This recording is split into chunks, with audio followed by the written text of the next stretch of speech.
জনগণ ঐক্যবদ্ধ থাকলে আওয়ামী লীগ বাংলাদেশে কোনো আর ফেসিবাদী আচরণ করতে পারবে না।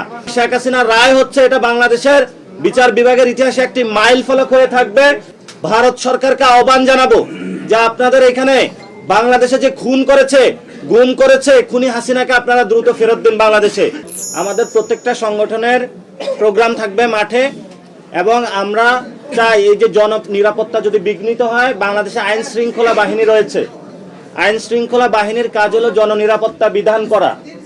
আমরা আমাদের রাজনৈতিক যে অবস্থান রয়েছে, কর্মসূচি রয়েছে সেটা পালন করব, কিন্তু আমাদের কাজ নিরাপত্তা বিধান করে না, এটা আইন শৃঙ্খলা বাহিনীকে করতে হবে। এবং এই সরকারের যদি নিরাপত্তা এখন না দিতে পারে তাহলে ফেব্রুয়ারিতে ইলেকশনটা কিভাবে হবে? সেই জন্য আমরা সরকারের কাছে আহ্বান জানাবো, আপনি নিরাপত্তা বিধান করুন।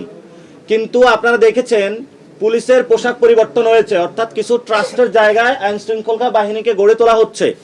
আমরা আশা করব পুরো পুলিশ বাহিনীকে পুনর্গঠন করা হোক, র্যাব এবং অন্যান্য যে বাহিনী, আমরা তো র্যাবের কথা বিলুপ্ত হয়ে বলেছিলাম, যদি তারা সংস্কার প্রক্রিয়ার মধ্যে দিয়ে আসতে পারে আমরা মনে করি সুন্দর বাংলাদেশে আইন শৃঙ্খলা পাবো। এবং আমাদের রাজপথে কর্মসূচি থাকবে, এবং আমরা সরকারকে আহ্বান জানাবো যে সরকার জনগণের কাছে আবেদন জানাতে পারে যাতে সমাজে যারা বিশৃঙ্খলা সৃষ্টি করে তারা কোনো উৎপাত না করতে পারে।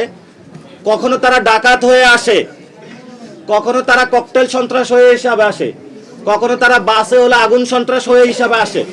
তা আমরা জনগণ ঐক্যবদ্ধ আছি, ইনশাল্লাহ জনগণ ঐক্যবদ্ধ থাকলে আওয়ামী লীগ বাংলাদেশে কোনো আর ফেসিবাদী আচরণ করতে পারবে না।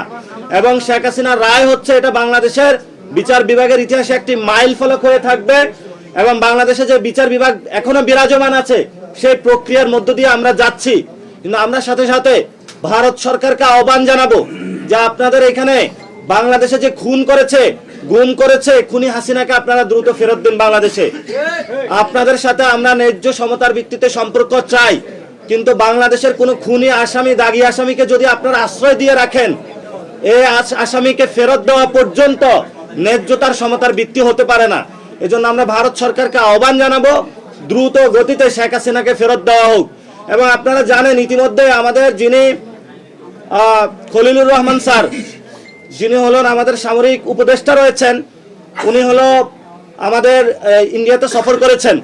আমরা সরকারকে আহ্বান জানাবো সেই সফরটা কি জন্য হয়েছে, কেন করেছেন, আমাদের একটা দোয়াশা তৈরি হয়েছে যাতে জাতির সামনে এটা স্পষ্ট করা হয়।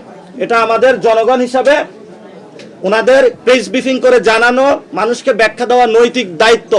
কারণ আমরা ভারতকে দেখেছি যখনই নির্বাচন আসে তখনই ভারত এই নির্বাচনকে কেন্দ্র করে অস্থিতিশীলতা এবং সেই নির্বাচনে তারা হলো নিজেদের এজেন্ডা বাস্তবায়নের জন্য, ফেসিবাদী সিস্টেমকে টিকিয়ে রাখার জন্য তারা বারবার হস্তক্ষেপ করে।